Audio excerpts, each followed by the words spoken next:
Breaking news tonight, a Malaysia Airlines flight MH370. 370. Flight 370 disappeared with 239 people on board.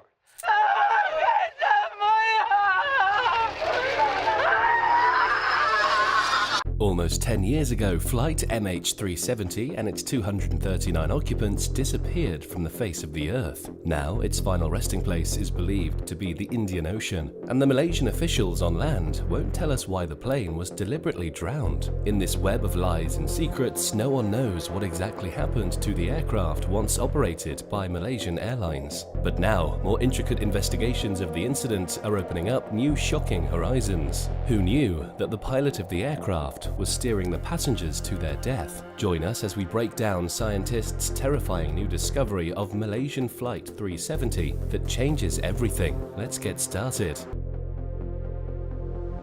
Hamid and Zahari. When Malaysian Airlines Flight 370 went missing without leaving any explicit trace, the world was in a frenzy. While the rescue missions almost turned the South China Sea upside down, media outlets like CNN were conducting an online poll to gauge people's theories about the plane's disappearance. The news outlets offered many options to select from. Apparently, the plane had been set on fire, or the pilot had committed suicide, it was hijacked, and lastly, it was abducted by aliens. Well, the last option almost seemed laughable, but more than 9% of the total participants thought otherwise. You see, the disappearance of Boeing 777-200ER and its 227 passengers was so bizarre that it warranted equally bizarre theories. Typically, aliens abducting an earthly aircraft seems implausible. After all, such incidents are curated in sci-fi pieces of media and literature. Yet when the investigation of the missing flight yielded strange instances and weird series of events, it became almost inconvenient to rule out the alien theory. If the plane wasn't hijacked, and if it certainly hadn't caught on fire, then where did it go? Of course, the next plausible theory was the pilot had taken himself and other people on board to a one-way voyage of death. But even this harrowing instance seemed too ritualistic and out of place. So what went down with the infamous Flight 370 that was supposed to land its 227 passengers in Beijing? As the story goes, the flight had taken off from Kuala Lumpur at 12:42 AM on the moonlit night of March 8, 2014. The aircraft's operator, Malaysian Airlines, had given the flight its historical moniker of MH370. Now, the flight's launch in Malaysian airspace was pretty unusual. The 27-year-old first officer, Farik Hamid, was flying the airplane. This was Hamid's last training flight. Once he had landed the aircraft in Beijing, he would have been a fully certified pilot for Malaysian Airlines. Hamid was fortunate enough to fly his last training flight under Zahari Ahmad Shah, one of the most respected pilots in command of the airline. As an experienced and senior-most individual, Shah was known for his expert tutelage. He was patient with his first officers and wasn't known to be overbearing. The pilot in command was 53 years old at the time, and he was known to treat his job like a hobby that he enjoyed immensely. Back home, Shah had a sophisticated and elaborate Microsoft flight simulator that he flew quite frequently. Despite the business of his job, he would post his simulation videos online. All in all, Zahari Ahmad Shah was a microscopic internet celebrity. On the outlook, both Shah and Hamid seemed like two normal guys who had a lot of respect and love for their jobs. When they onboarded any plane, they knew what they were doing. But as the course of MH370 would tell us, their actions on this flight were nothing but ordinary. The unusual radio communication.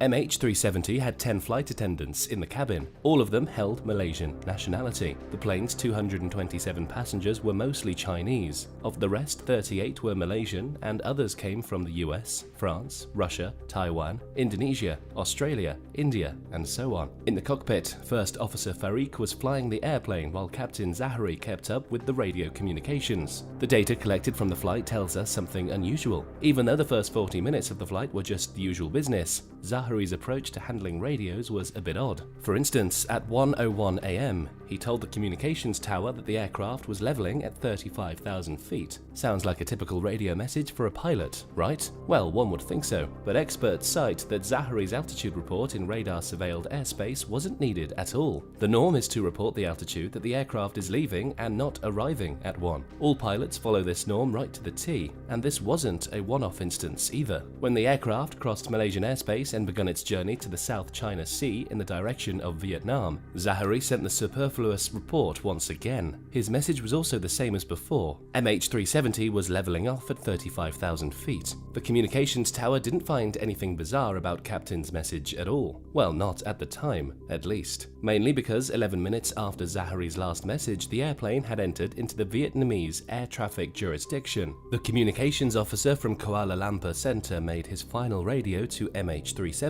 Malaysian 370, contact Ho Chi Minh 120.9. Good night. In response, Captain Zahari also wished the controller a good night, but skipped the usual norm of reporting his current frequency. Good night, Malaysian 370. Yet again, the communications tower didn't pay heed to the instance. After all, the controller didn't know that it was the last time he would be hearing from MH370. In fact, it was the last time that the entire world heard from the aircraft. We still don't know why Captain Zahari and First Officer Farik never checked in with the control tower in Ho Chi Minh. Did the duo ever try to radio the control towers? How come no one in the Kuala Lumpur Center noticed that MH370 had completely disappeared from their secondary radar? Were there any warning signs? Delayed emergency response. The preliminary investigations of the missing plane show that 37 seconds after MH370 had left Malaysian airspace, it vanished from all radars in Kuala Lumpur. The only problem was that the designated controller never took notice of the missing plane. Since the center was dealing with other traffic, the missing icon of MH370 simply went unnoticeable. When the controller actually took notice, he just assumed that the flight was beyond his radar and it was flying safely in Vietnamese airspace. To put this shocking instance into perspective, the controller was just operating on pure guesswork. When the flight went missing on the secondary radar, which is not supposed to happen, by the way, he just assumed the aircraft was beyond his range. Just assumed. And wait, this story gets worse. It's true that the Vietnamese controllers had noticed that the flight had gone missing from their airspace, but since they had misunderstood the formal guidelines set by the Kuala Lumpur Center, they repeatedly tried to contact the aircraft without ever informing the Malaysian controller. By the time someone picked up the phone to inform Kuala Lumpur, 18 minutes had already passed since MH370 disappeared from the secondary radars. Even then, no one bothered to inform Kuala Lumpur's Aeronautical Rescue Coordination Center that their native aircraft had disappeared from the face of the Earth. Official records of the communication center show that the personnel didn't contact for a rescue mission by 2:30 a.m. Their only call for emergency response came 4 hours later, and the rescue began around 6:32 a.m. By this hour, MH370 was supposed to land in Beijing, China. There's still no viable explanation for why there was a 4-hour delay in informing the relevant authorities. It felt like everyone involved in the Kuala Lumpur Center was on an inside job, and no one wanted to find the missing airplane. The sheer display of incompetence aside, the rescue mission was also initially concentrated in the South China Sea, without retracing the plane's trajectory. Since both Captain Zahari and First Officer Farik had gone radio silent, retracing their steps wasn't an easy task. In the days after the initial rescue mission, experts were able to salvage primary radar records from the air traffic control computers, and what they found in the data left everyone baffled and profoundly shocked. It turns out that as soon as the aircraft disappeared from the secondary radar, it didn't continue its flight forward. Instead, MH370 sharply turned southwest, only to fly back to the Malay Peninsula. On its way back, the aircraft was banked around the island of Penang, from where it flew to the Strait of Malacca. The last known location of MH370 was the Andaman Sea, where it had crossed the radar's range. After flying across the sea, we don't know what happened to the aircraft. Almost a decade later, the exact whereabouts of MH370 are still unknown. At least that's what the popular narrative states. The corrupt Malaysian government. In reality, over the course of a damning 6 hours, the plane was detected by a geostationary Indian Ocean satellite operated by the London-based company Inmarsat. The satellite didn't only pick MH370 on its radar once. In fact, the aircraft continued to link up to satellite multiple times, yet periodically. While it's easy to believe that this information only became public well after the failed rescue missions, the explosive report by the Wall Street Journal tells us otherwise. Apparently, the corrupt government of Malaysia had picked on this critical information, but for some reason it held on to it until the report forced the regime to come clean. Over the course of the investigation, the Malaysian regime proved to be pretty unreliable and fearful. Experts involved in the rescue mission were both shocked and appalled to find that the Kuala Lumpur Centre had deliberately steered the investigation in the wrong direction. Since the government didn't bother to relay the information caught up by the Inmarsat satellite, the rescue mission was inaccurately concentrated in the South China Sea, while MH370 had taken a plunge into the Indian Ocean, somewhere between southwestern Australia and Antarctica. It turned out that the plane hadn't gone missing right after entering the airspace over the Andaman Sea. Instead, the pilot had turned southward once it reached the sea and then continued to hover in the skies until it finally ran out of fuel. As per the report published in The Guardian, whoever was flying the plane most point to Zahari, who had the expertise to execute such a maneuver, though no known motive, probably depressurized the cabin early on,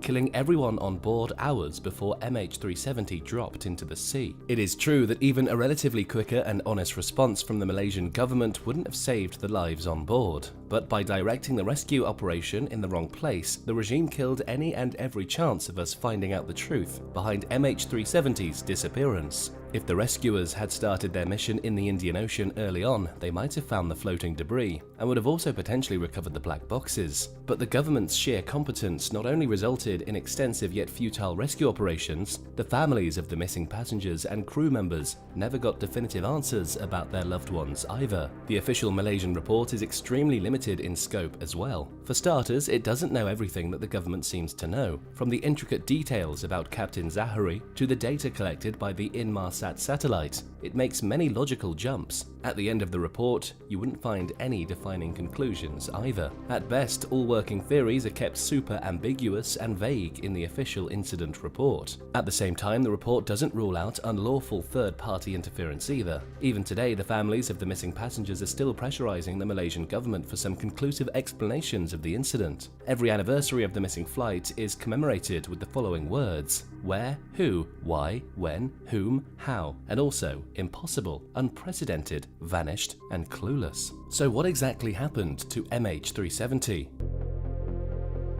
Did Zahari drown the plane?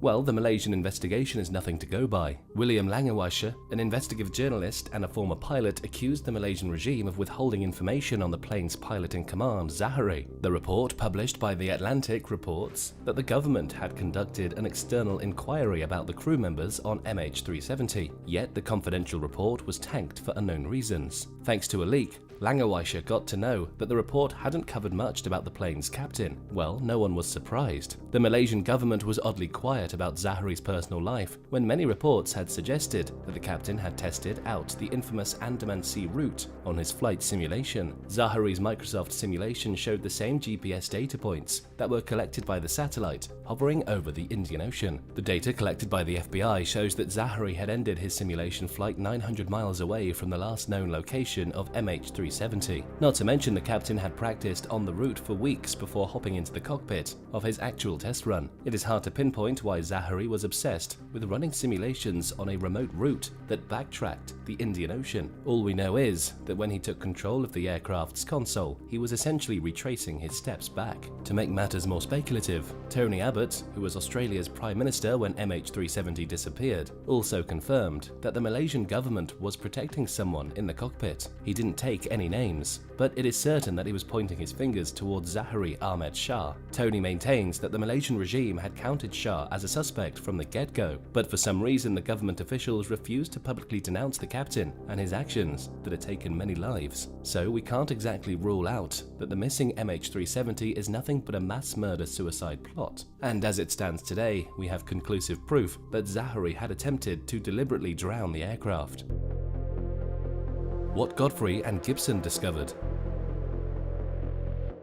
In March 2017, Ant Siribul Peninsula South Beach in Madagascar was grappled by a powerful tropical storm, Fernando. The storm had rendered the shores of South Beach almost inaccessible, but when the weather cleared, a local fisherman found a large piece of metal washed up on the shore. The dimensions of the metal piece are known to be 32 by 28 inches. On the outlook, it looked like nothing but metallic scrap. Even then, the fisherman decided to take the piece home for any potential purposes. 5 years later, that large piece of metallic scrap would turn out to be the debris of the missing MH370 flight. In November 2022, British engineer Richard Godfrey, and US-based MH370 expert Blaine Gibson encountered the debris when they were investigating MH370 in Madagascar. The piece of metal was lying in a heap of marine debris when Gibson noticed its striking resemblance to other discovered wreckage of the aircraft. After taking a quick look at the metal piece, the duo knew that they had found the aircraft's landing gear trunnion door. Gibson's further examination of the debris shows that the end of MH370 was profoundly violent and brutal. Its 239 occupants suffered a cruel yet quick end at the hands of a powerful force that was exerted on the plane's interior side. Deep slice marks on the debris can pay heed to that theory as well. Such results also show that the aircraft's landing gear was extended upon the deadly impact, and that could mean one thing and one thing only. Whoever was flying the aircraft did his best to hide the fact that the aircraft was deliberately crashed. In the report published by Gibson and Godfrey, we get to read that the combination of high-speed impact and extended landing gear shows a clear intent to hide the evidence of the crash. The realistic possibility that the landing gear was lowered shows both an active pilot and an attempt to ensure the plane sank as fast as possible after impact. So if Godfrey and Gibson are correct in their analysis, someone was controlling the aircraft until the very end. And if the investigators are right in their conduct, it was Zachary who had plunged the aircraft. It is unclear if he was acting out of his free will or if he was forced to drown MH370. Whatever the case, the pilot made sure that the passengers didn't suffer much. He made sure that drowning was quick, or perhaps he had already depressured the cabin from saving everyone from a slow, painful death. Shah's family had continuously stressed that he was neither mentally ill nor was he facing any personal difficulties. Not to mention, the pilot hadn't exhibited any discrepancies while flying for Malaysian Airlines earlier on. So why did Shah suddenly decide to act out?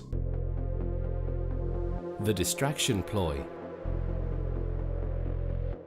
Jeff Wise, an American aviation journalist, believes that the captain was forced to drown the aircraft as a response to Russian hijackers. In his New York Times article, "How Crazy Am I to Think I Actually Know Where That Malaysian Airlines Plane Is?", Wise reports that Russian operatives hijacked MH370 from the plane's electronic bay. The entire incident was a huge distraction while the Russian forces marched into Crimea and invaded the land illegally. Even though Wise knows his theory is far-fetched, it is still plausible. Apparently, Russians had tempered the satellite data as a decoy, and the plane's debris was placed carefully to make the act more convincing. According to The Atlantic, Wise had hypothesized that one of the electronic systems on board the airplane may have been reprogrammed to provide false data, indicating it turned south into the Indian Ocean, where in fact the airplane turned north towards Kazakhstan, in order to lead investigators astray. Well, that's one issue covered, right? Even then, it is not hard to argue if Putin would ever take such extreme measures to create a decoy for his warmongering tendencies. If anything, he was pretty proud after annexing Crimea and wanted the whole world to celebrate his triumph in the region. At the end of the day, we can easily speculate that MH370 was drowned deliberately by an individual present on the plane, and we don't know why. Found this video interesting? Give it a like and subscribe to our channel.